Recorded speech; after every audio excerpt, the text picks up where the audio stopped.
하나님의 말씀은 창세기 45장 1절에서 8절이 말씀입니다. 요셉이 수용하는 자들 앞에서 그 정을 억제하지 못하여 소리질러 모든 사람을 자기에게서 물러가라 하고 그 형제에게 자기를 알리니 때 그와 함께한 자가 없었더라. 요셉이 방성되고 가니 애굽 사람에게 들리며 바로의 궁중에 들리더라. 요셉이 그 형들에게 이르되 나는 요셉이라. 내 아버지께서 아직 살아 계시니이까. 형들이 그 앞에서 놀라서 능히 대답하지 못하는지라. 요셉이 형들에게 이르되 내게로 가까이 오소서. 그들이 가까이 가니 가로되 나는 당신들의 아우 요셉이니 당신들이 애굽의 판자라. 당신들이 나를 이곳에 팔았으므로 근심하지 마소서. 한탄하지 마소서. 하나님의 생명을 구원하시려고 나를 당신을 앞서 보내셨나이다. 이 땅에 2년 동안 흉년이 들었으나 아직 5년은 기경도 못하고 추수도 못할지라. 하나님이 큰 구원으로 당신의 생명을 보존하고 당신의 후손을 세상에 두시려고 나를 당신들 앞서 보내셨나니 그런즉 나를 이리로 보낸 자는 당신들이 아니요 하나님이시라. 하나님이 나로 바로의 아비를 삼으시며 그 온 집의 주를 삼으시며 애굽 온 땅의 지리자를 삼으셨나이다. 아멘. 할렐루야. 저희 평강의 복을 기원하는 마음으로 샬롬 인사 나누시기 바랍니다. 샬롬. 샬롬. 오늘도 수요 새벽 기도에 잘 오셨습니다. 수요 예배가 저녁 7시 반에 본당에서 드려지게 되겠습니다. 우리가 수요 예배는 찬송가를 많이 부릅니다. 찬송가를 부르기를 즐겨하시는 분들은 꼭 수요 예배 나오셔서 찬송을 여러분이 기도로 삼아 하나님께 간구하시고 감사드리시는 그런 은혜의 시간이 되시기를 바랍니다. 오늘 본 말씀은 요셉이 형제들에게 자기를 알리는 사건을 기록하고 있습니다. 요셉이 애굽에 팔려 내려간 지 몇 년 만에 이루어진 사건이에요. 몇 년의 세월이 흘렀습니까? 22년의 세월이 흘렀죠. 17살에 팔려 가서 30살에 총리가 되고 7년이 풍년이 지나고 흉년이 몇 년이 지났다고요? 2년이 더 지났습니다. 요셉이 나이 39세쯤으로 추정할 수가 있으니 22년 만에 형제들에게 요셉 자신을 알리고 서로 목을 껴안고 울고 있는 장면이 오늘 나오죠. 6절 말씀에 나오지 않습니까? 6절 말씀 같이 읽겠습니다. 45장 6절 말씀 같이 읽습니다. 시작.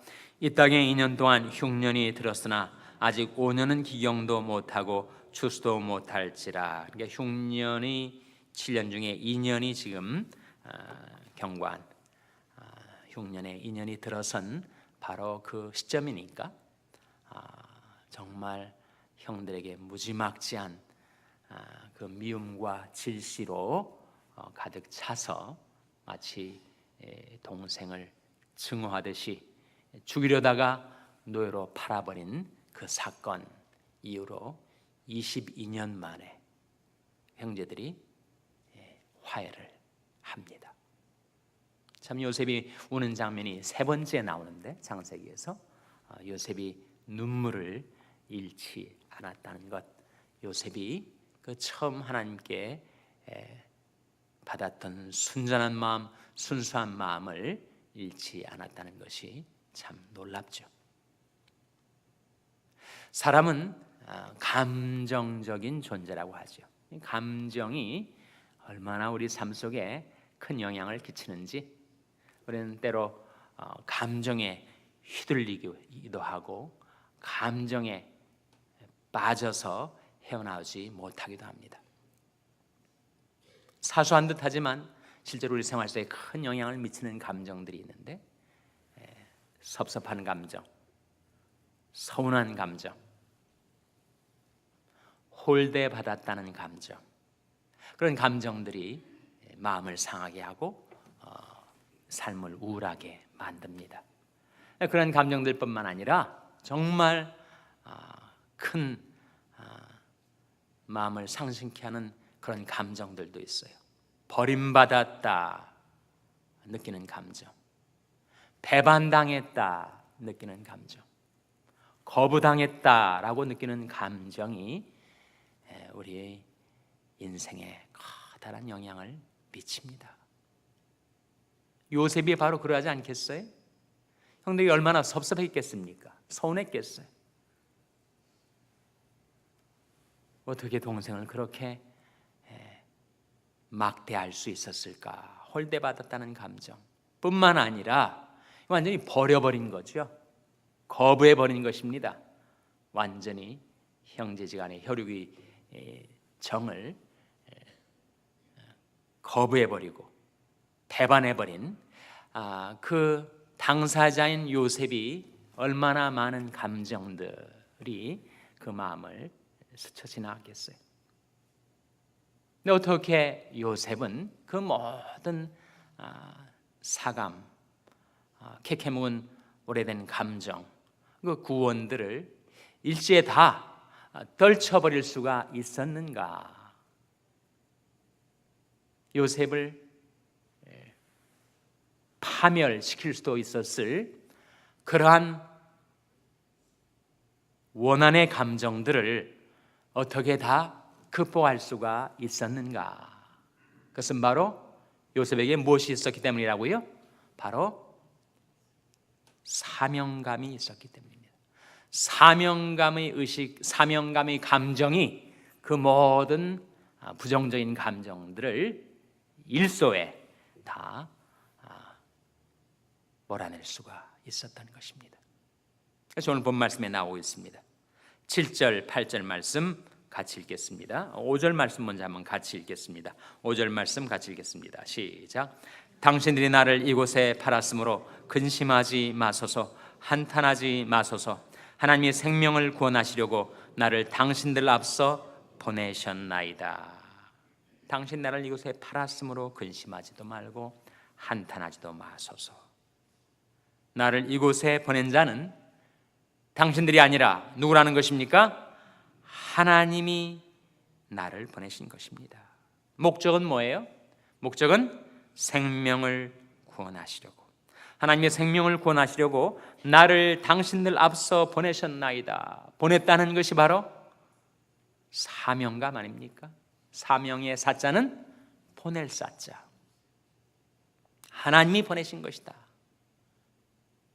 그는 형들이 그 배반의 손길, 저 너머에 역사하시는 하나님이 선하신 섭리의 손길을 믿음의 눈으로 바라보았던 것입니다. 그래서 그의 모든 그의 마음을 비참하게 만들고 그 인생을 파괴시킬 수도 있었을 그 모든 사감과 구원들을 다 깨끗이 자기 마음에서 몰아내고 형들과 눈물로 화해할 수가 있었던 것입니다. 7절 8절에도 같은 내용의 말씀이 나오고 있습니다. 한번 7절 8절 같이 읽겠습니다. 시작. 하나님이 큰 구원으로 당신들이 생명을 보존하고 당신들이 후손을 세상에 두시려고 나를 당신들 앞서 보내셨나니 그런즉 나를 이리로 보낸 자는 당신들이 아니요 하나님이시라. 하나님이 나로 바로의 아비를 삼으시며 그 온 집의 주를 삼으시며 애굽 온 땅의 치리자를 삼으셨나이다. 특별히 8절 말씀에 그래서 나를 이리로 보낸 자는 당신들이 아니요 하나님이시라. 하나님이시라. 그 하나님의 손길, 그 하나님의 섭리에 대한 믿음이 요셉을 그 모든 부정적인 감정에서 벗어날 수 있게 주었다는 것입니다. 그러니까 요셉을 애굽으로 보내신 분, 그를 애굽의 총리 대신으로 삼으신 분, 요셉을 통해서 기근으로 많은 사람들이 아사할 지경에서 그 많은 사람들 그리고 자기 동족을 구원할 수 있도록 하신 분은 바로 하나님이시다. 그러니까 그 의식, 그 사명감이 있었기 때문에 요셉은 사사로운 감정에 휘둘리지 않고 그 감정으로 인해 그 인생과 인격이 망가뜨려지지 않고 그 마음의 순전함을 지킬 수가 있었던 것입니다. 요셉을 애굽으로 보내신 분은 하나님이시다. 여러분을 미국에 보내신 분은 하나님이시다. 그렇게 믿으십니까? 여러 가지 이유, 여러 가지 동기로 또 여러 가지 사연이 있어서 우리가 미국 땅에 와 살고 있지만 나를 이곳에 보내신 분은 하나님이시다. 이게 바로 사명감 아니겠어요? 보낼 자, 하나님이 고국에서 미국으로 나를 보내셨다. 왜 보내셨을까? 보내신 목적이 바로 생명을 구원하기 위해서. 내가 한국에 계속 살았더라면 직장 생활하면서 회식에 끌려다니고 흥청망청 세상에 도취돼서 정말 내 인생이 아무런 가치 없이 의미 없이 망가뜨려질 수도 있었을 텐데 미국에 보내시더니 또 교회에 보내셔가지고 이렇게 예수 믿고 하나님의 사랑과 보호 가운데 살게 해주신 것이 하나님의 섭리가 아니었던가. 하나님께서 나를 이곳에 보내셨다. I'm here on God's appointment. 하나님이 지정하셔서, 하나님이 지명하셔서 나를 이곳에 보내셨다 라고 하는 사명감이 우리에게 필요합니다. 하나님이 세상에 수많은 가정들이 있지만 내 가정에 나를 보내셨다. 내 가족들을, 내 자손들을 구원하기 위해서, 생명을 보존하기 위해서 보내셨다. 그런 의식이 우리에게 필요하지 않겠습니까? 하나님이 나를 이 직장, 이 사업장에 보내신 것은 바로 많은 사람들을 먹여 살리려고,